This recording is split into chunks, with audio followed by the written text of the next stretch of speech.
Olá, muito boa tarde, bem-vindos ao programa Mundo dos Eventos, que hoje começa com uma entrevistada bem especial para você do mundo de casamento. Ela é a Francine Maia, celebrante de casamento, apresentadora de eventos, palestrante, jornalista e só, porque ela tem um currículo enorme, vou falar só isso. E ela é formada recentemente em Sociologia e História. Bateremos um papo com ela muito legal. Seja bem-vinda. Obrigada, Tati. Tem que encurtar, que seu currículo é gigante, né? Só isso tá bom pra vocês, viu? Fran, quantos anos como celebrante? Como celebrante 7, na área de eventos quase 20 já. Tô beirando os 20 anos. Quase Era antes 20 da Maria Clara porque você nascer. foi cerimonialista, né? Eu fui cerimonialista. Eu comecei no corporativo, né? Eu fazia eventos corporativos, mas eu já era mestre de cerimônia, mas uma coisa assim muito tranquila. Quando aparecia a gente fazia, às vezes fazia para os amigos, para os eventos beneficentes. Eu comecei assim, como mestre de cerimônia, depois organizando eventos corporativos, passei para a organização de casamento até o dia que eu celebrei meu primeiro casamento. Eu fiquei apaixonada, encantada. Maravilha. Bom, eu te chamei aqui por um motivo bem especial, não só por tudo isso que ela é, mas porque numa palestra lá em Taubaté, você contou a origem do casamento, porque você estudou, né? Você falou que o seu TCC, né? Foi sobre isso. Eu quero que você compartilhe esse conhecimento. O que aconteceu, Tati, que eu não gosto de fazer nada pela metade, então eu gosto de entender daquilo que eu tô fazendo. E aí, para conhecer um pouco mais o casamento e a influência disso na nossa sociedade aqui no Brasil, eu resolvi estudar História e Sociologia, né, que são duas ciências das humanas que se falam entre si. E o meu TCC foi, sim, sobre a história do casamento. E é uma história muito incrível. Quando eu conto, as pessoas ficam muito bobas, porque ninguém imagina, né? Nós temos a visão da Igreja Católica como o lugar do casamento. Isso. O casamento como sendo uma coisa religiosa que tenha vindo da Igreja Católica e depois assimilado por outras religiões. Mas é exatamente o contrário disso. O casamento sempre foi um ato social. Ele era realizado entre as famílias, ele era celebrado ou pelo pai da noiva, ou pelo pai do noivo, ou por alguém importante da comunidade, da sociedade ali. Não havia nenhum tipo de ligação com religiosidade, né? Isso só foi acontecer há menos de 500 anos, no ano de 1563, quando a igreja criou o grupo dos 7 sacramentos. E aí o matrimônio passou a fazer parte disso e o casal passou a ter a família para Deus. O sexo era uma coisa que não era aceita pela Igreja Católica, né? E aí eles toleravam o sexo para procriação, mas não o sexo recreativo. Para diversão. Vamos dizer assim. Recreativo. E não existia essa história de amor romântico do jeito que a gente conhece hoje.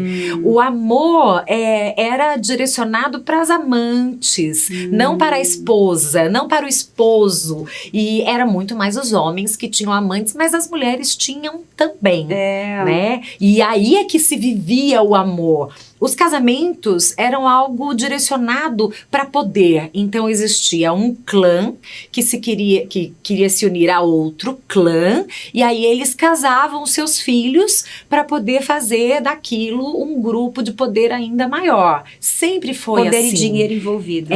Entendi. Até há pouco tempo na história, né? Aqui no Brasil, inclusive. Mesmo depois de já estar sacramentado pela igreja, o matrimônio, os casamentos ainda eram por interesse na época dos coronéis, né? Mas o amor romântico mesmo surgiu na época de Romeu e Julieta, século XVIII, século XIX, com aquele amor, primeiro o amor gentil e depois o amor romântico, que é esse que a gente conhece. Os plebeus sempre tiveram a beleza de poder se casar com quem se amavam, os nobres não. Eram os contraventores, né? Digamos assim. Exatamente. Que hoje são chamados de rebeldes. Exatamente. Ovelha negra, fora da caixinha, por aí vai. Porque a nobreza era direcionada mesmo para a união de poder, única e exclusivamente para isso. Se a gente pensar menos de 500 anos, gente... É muito pouco tempo, né? Pouco tempo. É muito pouco tempo. E as primeiras participações dos padres, tudo isso que eu estou dizendo é do trabalho que eu escrevi. Então, é uma pesquisa que eu fiz. Sim. Pode ser que existam outros dados diferentes, mas o que eu encontrei é que as primeiras aparições, digamos assim, dos padres nos casamentos, eles eram convidados, continuava sendo celebrado o casamento pelo pai de um ou do outro, ou por alguém importante da sociedade, mas o padre estava lá como um convidado, um sacerdote, enfim. E aí, terminada a cerimônia de casamento, o casal ia para o quarto, deitava-se sobre a cama, o padre benzia o casal, se retirava e algumas pessoas escolhidas pela família ficavam ali para assistir à consumação do casamento. Gente, pensa, quando você me contou isso na palestra, eu fiquei de boca aberta, literalmente. Como assim? Era assim. Isso são relatos isolados, tá? Não posso dizer que isso era uma prática recorrente. Mas aconteceu. Aconteceu, sim, existem relatos. E é claro, né? Hoje isso é visto de uma forma muito diferente. Os padres que celebram casamentos compreendem que é o amor que precisa ser vangloriado, estimulado, o amor entre o casal e o amor para Deus. É assim que eles falam. Mas no próprio, eu não sei te dizer se é no direito canônico ou não. Enfim, existe uma descrição do casamento nos documentos da Igreja Católica, onde se diz que os ministros do casamento são os próprios contraentes. Então, são os dois que se casam entre si. Eu sempre falo isso para os meus noivos, porque existe muito aquela visão de que se o casamento não acontece na igreja, ele não é válido. Pois é. E aí eu explico isso, que a união entre essas duas pessoas, se ela for consentida, são eles que ministram o próprio casamento.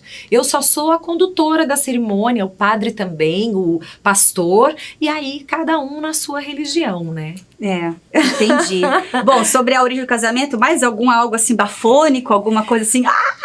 Tem várias coisas. Eu tô lendo alguns livros agora de autores brasileiros. Tem um do Ronaldo Baifás que fala Trópico do Pecado, que ele explica que aqui no Brasil o casamento era uma coisa pouco utilizada até o ano de 1707, quando veio um documento de Portugal, porque as leis que vigoravam aqui eram as mesmas leis de Portugal, trazidas mais ou menos para a nossa realidade. E esse documento Constituintes do Arcebispado da Bahia, uma coisa assim, é um nome bem difícil, 1707, esse documento chegou aqui, aí sim, orientando para que os casamentos acontecessem na igreja, mas havia ainda esse medo de miscigenar o negro com o índio, com o branco, então existia todo um cuidado para manter as raças puras. Que aqui no Brasil isso não existiu, né? Aqui existia muito a união entre duas pessoas que queriam ficar juntas, ou porque se amavam, ou porque tinham algum tipo de interesse em ficar juntas, e isso se transformava em algo aceitado pela sociedade, porque não tinha outro jeito, era assim que era. No Brasil sempre foi mais solto, né? Os portugueses chegaram aqui, viram as nossas índias nuas, lindas, né? Limpas, cheirosas, porque elas tomavam banho todos os dias, era uma coisa que eles não estavam acostumados, e esse calor, ele faz com que as pessoas tenham... Nós somos mais calorosos, né? O brasileiro é mais caloroso, também porque nós moramos nos trópicos, então tem isso, era bem diferente da Europa. Gente, vocês sabiam disso? Eu não sabia. Que história interessante. Caramba. Bom, vamos lá então para os tipos de celebração que você faz, as mais pedidas. Vamos lá. Eu sempre explico para os casais que eu desenho a cerimônia de acordo com a história e com a fé deles. Eu respeito muito isso, inclusive porque eu faço casamentos para religiões que são bastante rígidas com relação aos seus valores, né? Como a Congregação Cristã do Brasil, a Batista. Eu realizo casamentos assim. Meu perfil maior de clientes são clientes de religiões diferentes, que não querem nem pender para um lado, nem pender para o outro, respeitar os pais e respeitar as próprias crenças. Então eu escrevo a cerimônia de acordo com isso. Eles me contam a história deles e assim, se você for em 10 casamentos meus, você vai assistir 10 casamentos diferentes. Então você exclusiviza mesmo a cerimônia, sim. Não é só personalizada. Não, o que eu faço? A estrutura ela é similar. Né? Tem a entrada de todo mundo, às vezes tem a entrada das alianças, tem noivos modernos que levam a aliança no bolso, não tem entrada. Eu convido todos que estão ali, cada um na sua fé, para dar a sua bênção para o casal. Em algumas situações, os casais, principalmente os católicos, eles já receberam a bênção, né? O sacramento do matrimônio, que isso só a igreja pode dar. E aí eles estão ali para fazer uma comemoração festiva que tenha imenso respeito por todas as pessoas e suas crenças. E eu sempre começo a cerimônia dizendo o seguinte: esta é uma cerimônia que respeita todas as crenças porque acredita no amor. E foi isso que Jesus pregou para nós, né? Ao longo da história, registros históricos da existência dele. O amor. Mas as temáticas, que a gente ouve muito, a gente vê a celebração das areias, da vela, do vinho. Você tem essa linha? Tem. Na verdade, a gente pode fazer a cerimônia que o casal quiser. Né? E a carro-chefe é a cerimônia das areias, que tá no momento que todo mundo gosta da cerimônia das areias. São areias coloridas, então pega-se um vidro, tem um vidro. Eu gosto muito que ele tenha formato cilíndrico para que as areias, quando forem caindo dentro dele, deem um desenho bonito. Eu sempre mando fazer um jateamento de areia com o símbolo do casal. Então, se o casal usou um brasão nos convites, esse brasão vai para o vidro para personalizar mesmo, e eles escolhem as cores das areias. Tem significados? Tem significados, mas não tem necessidade de se apegar aos significados. Às vezes é cor que gosta e ponto final. Eu tenho noivos que gostam de areia preta, ok, sem problema nenhum, eu tenho areia preta. Eu tive uma noiva que me pediu areia dourada, eu não tinha areia dourada. O que eu fiz? Eu encontrei uma areia bege e eu misturei uma proporção de 50%, 50% com purpurina. E a noiva ficou felicíssima com a areia dourada dela. É isso que a gente precisa. E aí, as cores representam a história de cada um, as características de cada um, tudo que eles trazem para aquele relacionamento, e elas são misturadas de um jeito que ninguém mais vai conseguir separar, como eles estão fazendo com a vida deles. Muito bom. E nesta cerimônia tem a participação dos pais, dos padrinhos, né? Às vezes tem irmãos que não estão entre os padrinhos, participam também. É bem bacana. Então a mais pedida é a das areias. É a mais pedida, a mais pedida. Eu falo que é a que mais me dá trabalho, mas é a mais bonita de todas. As que dão trabalho são as mais desafiadoras, né? Que nos fazem evoluir. Fran, você também faz casamento com efeito civil? Faço casamento com efeito civil e os noivos precisam conversar bastante com o celebrante que faz o efeito civil para que ele possa explicar em detalhes. É uma conversa assim bem detalhada, burocrática mesmo, para que os noivos escolham se casar com efeito civil ou se casar sem efeito civil. E você faz os dois tranquilamente. Faço. É preciso até que os noivos tenham atenção para ver as pessoas que são realmente habilitadas para fazer isso, para não ter problema depois de pegar a certidão de casamento. Perfeito, isso aí. Essas partes mais, assim, não vamos entrar em detalhes, porque é muita informação. Depois, se você quiser, entre em contato com a Fran no Instagram dela e você explica direitinho, com certeza. Né? É isso aí. A falta da regulamentação te afeta o nicho? Olha, eu tenho MEI, vamos falar de documentação, né? Então eu consigo fazer um recolhimento de INSS, só que nas atividades que eu tenho não tem mestre de cerimônia. Tem animador de festa, tem produtor de eventos, que são coisas próximas. Então eu acho que a gente consegue levar. Mas realmente é uma profissão que vem crescendo muito, né, Tati? Quando eu comecei, não existia. As pessoas falavam, mestre de cerimônia, o que é? Nós éramos confundidas com cerimonialista e celebrante, com mestre de cerimônia. Até hoje, né? Até hoje. O mestre de cerimônia, é até legal explicar. O mestre de cerimônia é aquela pessoa que conduz um evento. Ele pode conduzir uma solenidade, uma posse, um evento festivo, uma festa de 15 anos. É mestre de cerimônia. O celebrante celebra casamentos. Ponto final. Isso. Ele pode ser mestre de cerimônia? Pode. Ele pode ser só celebrante? Pode. Tem muitos profissionais que são só celebrantes, porque são coisas correlatas, mas elas são diferentes, né? E muita gente confunde com cerimonialista, inclusive na área de eventos, as pessoas confundem. Isso é normal. Eu acho que falta sim. Existe um grupo em São Paulo, liderado por um colega meu, o Anderson, que é mestre de cerimônia lá, que é o novo cerimonial. E eles têm umas lutas. Eu acho muito bacana, porque a profissão tornou-se uma profissão reconhecida no mercado. Isso. Mas ela não tem ainda uma regulamentação. A hora que tiver para nós vai ser excelente. Isso atrapalha? Não acho que atrapalha. Desnivela? Não acho. Eu não senti essa dificuldade. Não sei se é porque eu tô aqui há muito tempo, então eu fui galgando devagarinho, graças a Deus, né? Hoje acho que, pelo menos lá em Taubaté, eu consegui chegar no ponto de ser referência nisso, mas a gente ainda tem que explicar o que é. Eu acho que a regulamentação ia ajudar, inclusive a preparar os profissionais que estão entrando no mercado. Eu acho que são mais eles que sentem essa falta. A gente que está há bastante tempo já tem uma carreira consolidada. Mas eu acho que é um caminho sem volta. Vai acontecer, mais dia, menos dia. Certo. Fala um pouco do mercado de casamento, ainda mais você que tem bastante propriedade, porque você passou, né, por muitas profissões dentro desse mercado. Como que você hoje encara aqui no Vale? Eu acho que nós estamos caminhando em direção a um amadurecimento. É tudo uma questão de cultura, dos clientes entenderem o que cada um faz e o profissional saber o que está fazendo, né? Isso é importantíssimo. Né? Importantíssimo. Porque eles só vão entender quando a gente mostrar o que a gente sabe o que a gente está fazendo. Importantíssimo. Uma coisa, por exemplo, que eu não faço, os noivos me perguntam, né? Quanto você cobra? Não, você vai me conhecer, vamos marcar uma reunião, me desculpe, eu não passo, porque não vai adiantar isso. A pessoa tem que sentir o profissional, né? E o cliente não tem obrigação. É o serviço que você vende, ela é intangível, né? Intangível, exatamente. E aí, pessoalmente, a gente conversa, e quando os casais gostam do meu trabalho, a gente sempre consegue chegar a alguma coisa que seja bacana para eles e justo para mim. E é isso que exige um jogo de cintura maior ainda do celebrante de casamentos. E nós, mulheres, ainda enfrentamos algum preconceito com relação a isso.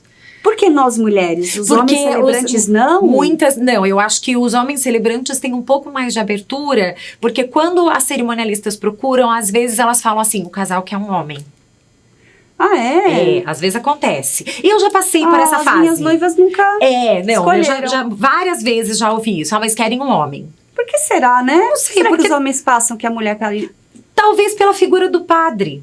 Eu vejo uma correlação muito grande com isso. Claro. Porque as mulheres não podem, né? Se bem que eu vi uma matéria da Scamparini, lá da Globo, dizendo que existem mulheres na Amazônia que celebram casamentos, elas só não consagram a hóstia, eu acho, nas igrejas. Isso até fez parte dessa discussão do sínodo que teve da Amazônia aí, lá na Itália. Puxa vida, caramba. Esse é o seu ponto de vista, mais agregar sobre o mercado que você tem para fazer? Eu acho que, como eu estava falando, nós estamos em um processo de evolução. Isso é natural e quanto mais esclarecidos os nossos clientes forem, melhor. Eu acho que as pessoas já estão começando a entender que elas podem ter um casamento do jeito que elas sonham. Isso. Que elas não precisam seguir regras da sociedade, né? Respeitando os pais, principalmente, que têm uma expectativa muito grande no casamento dos filhos, mas que eles podem criar. E os casais que dão valor para isso, para esse significado todo que o casamento tem, eles escolhem com muito cuidado os seus fornecedores, porque não volta mais. Não volta mais. É um dia que vai ficar para sempre na história do casal. Eu sempre falo, é o dia mais importante do amor do casal. Depois disso, só o nascimento de um filho. E se o filho já tiver nascido antes deles se casarem oficialmente, mais importante ainda, porque vai ter a participação do filho.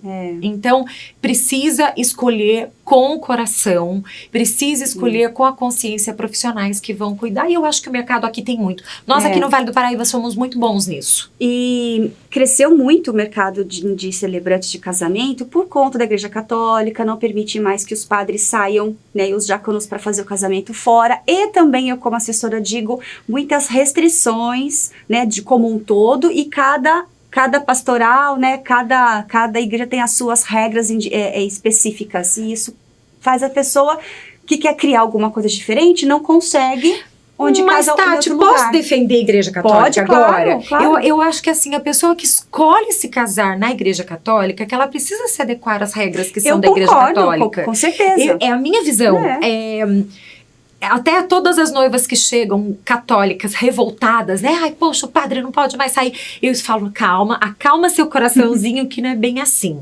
Existe uma orientação do Vaticano para que os sacramentos aconteçam dentro do templo. Isso. E isso é uma orientação para todas as igrejas católicas apostólicas romanas. Existem alguns bispos que entendem que pode haver uma abertura. Existem alguns bispos que acham que tudo tem que ser seguido à risca. Então, eu entendo a visão, porque talvez seja uma forma de manter essas tradições sendo respeitadas. Porque alguns noivos exageram deixa eu ver, na mudança dessas regras que já são tradicionais dentro da igreja.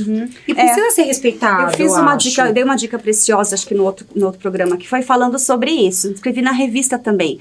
A igreja tem as suas regras e ela tem todo o direito. O que não é interessante, que não é bom, é a pessoa que quer que a igreja, que já tem as suas regras, mude para adequar a elas. E aí não. Então, se você realmente é católica, apostólica, romana, você vai fazer as regras direitinho. Mas se você também não quer, também você tem esse direito. Mas não queira que a igreja se adeque. Então, não case na igreja e case em outro lugar. Por isso, o aumento da celebração. Porque a pessoa pode criar o que ela quiser. O cachorro pode entrar com as alianças, ela pode entrar dando E o casal pirueta, pode fazer a cerimônia na igreja uns dias antes. Isso. Ou até depois, se for o caso, com a família. Isso, como algo era mais antigamente intimista, aqui no Brasil. Antigamente nós tínhamos a entrada da noiva, ponto final. Todo mundo ficava lá esperando a noiva. Eram pouquíssimos convidados, que é o mini wedding que a gente faz hoje, né? Só com os familiares dá pra fazer e fica bonito também. Isso, Mas é isso, é bom lembrar e é bom saber de cada igreja tem suas regras e saber, quero ou não quero,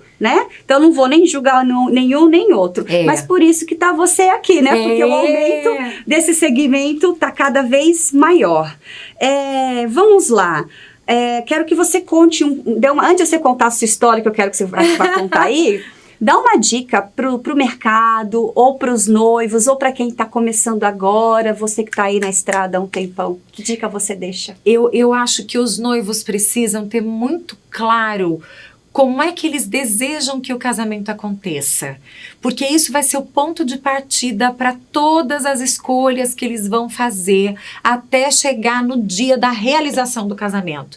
Então, se você é católico, mas quer, às vezes até por questões logísticas, o pessoal sai correndo da igreja para ir até o salão, não quero isso, faça uma cerimônia com a sua família uma semana antes, na igreja, bonitinho, receba o sacramento do matrimônio que só a igreja pode dar, e uma semana depois faça a sua festa do jeito que você sonhou. Pode, hoje nós entendemos que podemos isso.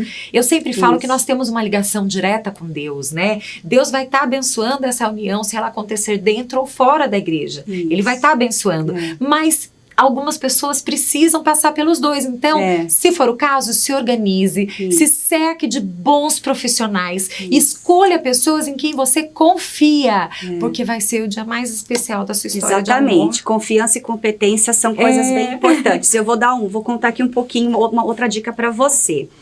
Quando você for casar, você de preferência contrate uma assessora, pelo amor de Deus, assessora competente. Por favor. Ai, não preciso. Ai, só preciso pro dia. Não. Tem que planejar antes para executar no dia. E aí eu vou contar um caso meu. Quando eu chego nessa fase de contratar uma celebrante, nós temos uma cliente em comum.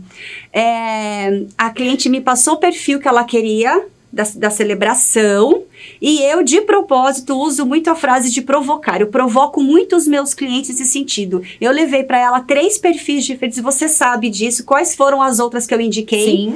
E eu levo os 3, todas de perfis completamente diferentes, e nem falei de preço, nada. Então, uma dica que eu gero para você como assessora é, você noiva, procure primeiro o profissional que você quer, para depois ver o preço. Veja o valor do profissional, veja o perfil se te atende, depois o preço. E assim foi feito. Isso é 3 tudo, perfis completamente diferentes, a minha noivinha escolheu você. né? Então, para você ver, nem ela saberia, nem ela ia saber o que ela ia escolher, né? Sim. Então, é importante ter essa empatia, porque é um serviço, ele é intangível, não é um produto que você sente e troca 7 dias depois, Isso. né? Então, essa é uma outra dica bem importante. Encontrar profissionais que amem o que fazem, né? A gente é apaixonado por esse trabalho. Eu sempre agradeço, os noivos entram em contato comigo, a primeira coisa que eu faço é agradecer, porque eu sou tão apaixonada pelo que eu faço, que cada vez que eu tenho a oportunidade de exercer a minha profissão, nossa, não tem, é maravilhoso. Maravilha.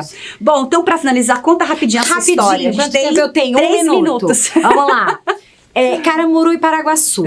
Caramuru era um português que veio, na verdade o navio dele naufragou aqui na costa brasileira e ele viveu com os indígenas. Isso aconteceu logo no começo, no início do descobrimento, né, alguns anos depois, e ele se apaixonou por Paraguaçu, que era uma índia. E ele viveu com ela como marido e mulher aqui no Brasil, com a permissão do pai da Paraguaçu durante muitos anos.